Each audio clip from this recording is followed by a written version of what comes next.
Good morning. আমাদের দিনরাত্রির নতুন আরেকটি ভ্লগে আপনাদেরকে স্বাগত। আশা করি সকলে ভালোই আছেন। আজকে উত্তমের অফিস আছে, কিন্তু গতকাল রাত্রেই আমরা প্ল্যান করেছিলাম যত জামা কাপড় আছে আজকে কাচাকাচি করব।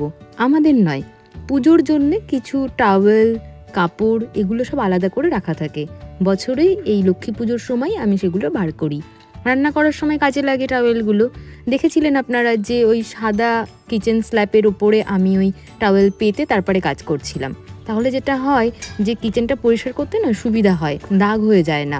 সবটাই তো নিজের যত্নের ওপরে, তাই না? সকাল সকাল উঠে তাই কাছাকাছি হয়ে গেছে। আর আমার জ্বরটা আর আসেনি, আমি ভালো আছি। গলার ভয়েস শুনে নিশ্চয়ই আপনারা বুঝতে পারছেন যে আগের থেকে অনেক ভালো। তবে এই কাছাকাছির বিষয়ে উত্তম আমাকে বেশ হেল্প করেছে, কারণ জল বেশি নাড়াচাড়া করলে যদি আবার জ্বরটা আসে সেই জন্যে। টাওয়েলগুলো ধোয়ার পরে উত্তম এগুলোর জল নিংড়াতে আমাকে সাহায্য করে দিয়েছে। এখন চলে এসেছি ছাদে। আর বাড়িটা এই পাশেও ছাদের মানে আর কি 3 তলার যে দুটো রুম আমাদের আছে সেই দুটো রং হয়ে গেছে ছাদের দিকের পোর্শনটা।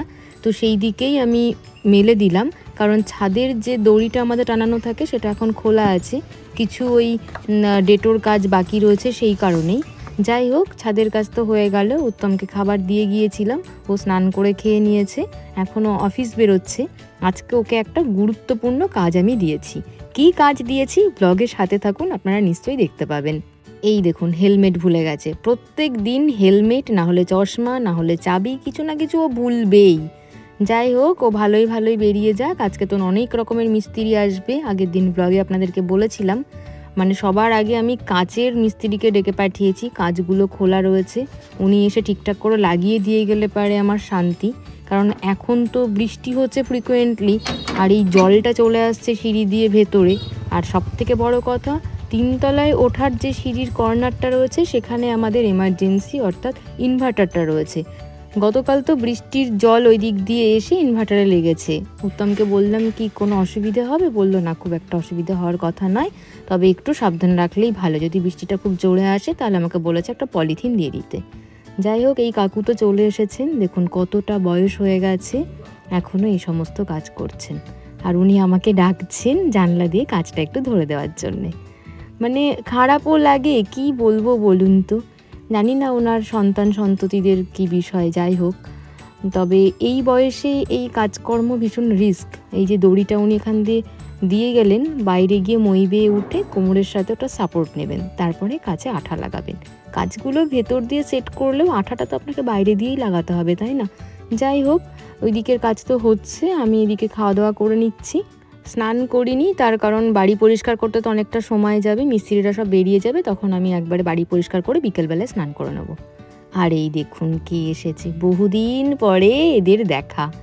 বহু পাখি আসে আমার বাড়িতে, আমার আলাদা ভিডিও রয়েছে আমার চ্যানেলে পাখির। 30 থেকে 35 রকমের পাখি আসে। মানে নিজেকে মাঝে মধ্যে ভীষণ লাকি মনে হয় যে বাড়ি বসেই এত রেয়ার পাখি আমি দেখতে পাই। যাই হোক, এখন বিকেলবেলা, এখন এসেছে ট্যাঙ্কির ওই ছেলেগুলো পাইপলাইনের কাজের জন্যে।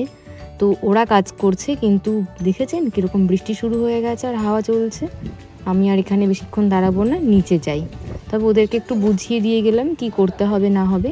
নিচে আবার বেল বাজছে, মনে হয় রঙের দোকান থেকে রং পাঠিয়েছেন দাদারা। চলুন যাই নিচে।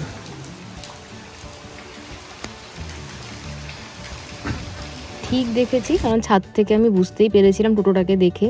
এই যে 4 বালতি রং এলো, কারণ বাড়ির 3 পাশ এখনও কালার করা বাকি রয়েছে, শুধুমাত্র প্রাইমার লাগানো হয়েছে।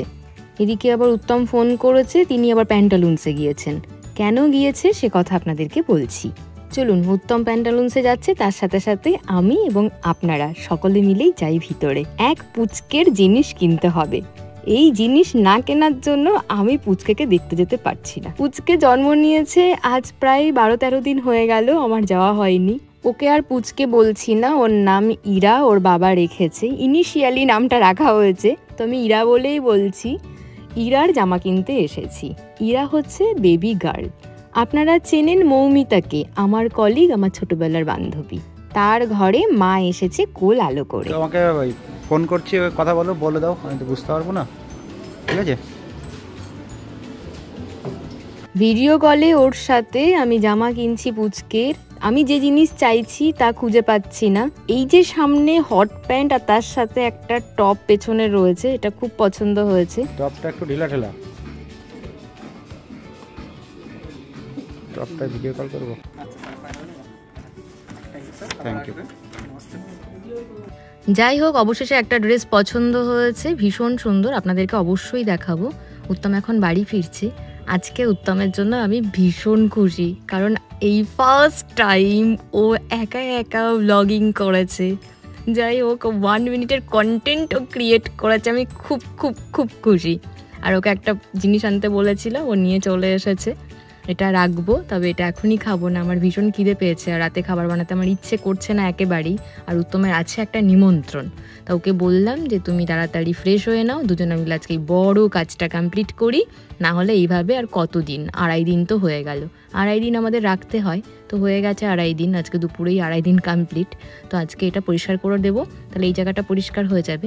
তবে একদম পর্দার সাথে, মানে জানালাই যে গাঁদার মালাগুলো মানে আমি ঝুলিয়ে রেখেছি, এগুলো তো আর্টিফিশিয়াল মালা, তো সেইগুলো আমি খুলবো না, ওগুলো থাকবে, ভাইফোঁটা পর্যন্ত থাকবে।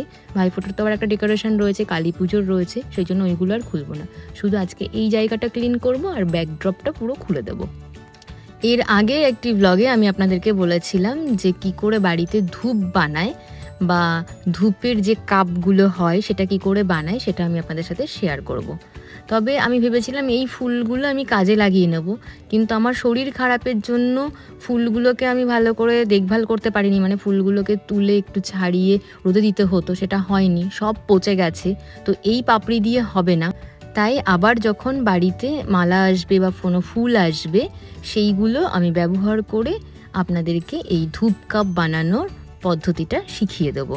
আজকে এগুলো পরিষ্কার করছি। আমাদের বাড়ির কাছাকাছি খুব বড় নদী বা জলাশয় নেই, একটা অঞ্জনার খাল আছে, ওটা আগে নদী ছিল বেশ বড়, এখন খালে পরিণত হয়েছে, কারণ বিল, জলাশয়, পুকুর সব তো বুঝিয়ে দেওয়া হচ্ছে।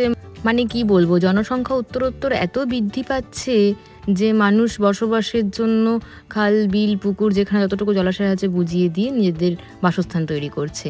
তবে সেই সমস্ত জলেও যে এই সমস্ত জিনিসপত্র ফেললে পারে ভালো তা নয়, অবশ্যই জল দূষণ হবে। এগুলোকে কোথাও একটা মাটিতে পুঁতে দেওয়াই ভালো, তাতে সার হয়ে যাবে। উত্তমকে বললাম যে এগুলো একটু জলের কোনাতে বা পুকুরের ধারে যদি দিয়ে আসা যায়, তো উত্তম এগুলো ব্যবস্থা করে আসবে, আমি ক্লিন করছি। আর এই যে আড়ির ধানটা দেখতে পাচ্ছেন, এই ধানগুলোকে না হামানদিস্তাতে কুটে পায়েস রান্না করে খেতে হয়, মানে ধান থেকে চাল বার করে পায়েস রান্না করে খেতে হয়। কিন্তু আমার বাড়িতে হামানদিস্তা নেই, আর এই সমস্ত কাজ কে করবে? কাকিমাকে দিয়ে দেবো ভাবছি, মানে আমার এক কাকিমা আছে, ওনাকে দিয়ে দেবো, উনি যদি এর ব্যবস্থা করেন তো করবেন। যখন আমরা কোনো জায়গা সাজাই বা সুন্দর করে ডেকোরেশন করি, তখন আমাদের খুব ভালো লাগে, অনেকটা সময় সাপেক্ষ সেই কাজ, তবুও সেই কাজটা করতে আমরা ভালোবাসি। কিন্তু এই যে ভাঙার কাজ, এটা কিন্তু খুব বিরক্তিকর একটা কাজ, মন খারাপ হয়, বিরক্তও লাগে। বাড়িতে এই জিনিসপত্র চারিদিকে ছড়িয়ে ছিটিয়ে রয়েছে, পচা গন্ধ বেরোচ্ছে, পোকা মাকড় আসছে, সব মিলিয়ে কেমন একটা অস্বস্তিকর, কিন্তু কিছু করার নেই, আপনাকে তো পরিষ্কার করতেই হবে। আর শেষ থেকেই তো নূতনের শুরু হয়, তাই না? আবার নতুন করে সাজাবো দীপাবলিতে বাড়িটাকে, আপনাদের সাথে অবশ্যই তখন শেয়ার করব। ঘটের জলটাকে উত্তমকে বললাম বাড়ি যেদিকে ঈশানকোণ রয়েছে সেখানে যে গাছ রয়েছে তার গোড়ায় ঢেলে দিয়ে আসতে, উত্তম করে চলে এসেছে নিচ থেকে উপরে। আর এখন বৃন্দা দেবীকে বলছি যে ছাদে দিয়ে আসতে। বৃন্দা দেবী 2 দিন ধরে ঘরের মধ্যে রয়েছে, বেশ ভালো রয়েছে।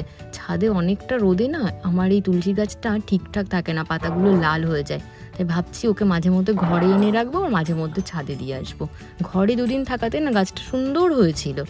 যাই হোক, উত্তমকে বললাম এখন লাইটগুলো খুলে দিতে। এই লাইটগুলো সিঁড়ির রেলিংয়ে ভালো করে আমরা লাগাবো, আর বাইরে ঝুল বারান্দাতেও সেট করব। সিঁড়ির রেলিংয়ে যে গাঁদা ফুলের মালা আর এই লাইট সেট করা ছিল সেগুলো গতকালই উত্তম খুলে দিয়েছে, তার কারণ মিস্ত্রিটা বারবার ওঠানামা করছে, ওদের অসুবিধে হচ্ছে, ওরা ধরে উঠছে, তো ওই কাজটুকুনো আমাদের এগিয়েই রয়েছে। এখন শুধু এইগুলোকে খোলার পালা। যেমন করে আমি জড়িয়েছিলাম আমিই জানি, কিভাবে সেট করেছিলাম উত্তম জানে না। ও সেই জন্য দড়িটাকে টুকরো টুকরো করে কেটে ফেলবে। আমি বললাম যে না, দড়িটা গোটাই থাক, পরের বছর আবার কাজে লাগবে। দড়িটা সহ এই পুরো জিনিসগুলোকে একটা প্যাকেটের মধ্যে করে আমি রেখে দেব ডিভানের মধ্যে, পরের বছর আবার বের করে ব্যবহার করা যাবে। কারণ এই দড়ি ছোটোখাটো জিনিস কাজের সময় নাহলে খুঁজে পাওয়া যায় না। এখন চাউমিনটা তো নিয়ে আসলাম, উত্তমকে বলেছিলাম একটা ভেজ চাও আনতে। আপনাদেরকে একটা কথা বলি, আমাদের রেলগেটটা পার হয়ে কিছুটা যাওয়ার পরে, মানে আমি যেখানে পার্লারে যাই তার ঠিক অপোজিটে রাস্তার উল্টো দিকে একটি রেস্টুরেন্ট আছে, রাধারানী রেস্টুরেন্টের নাম।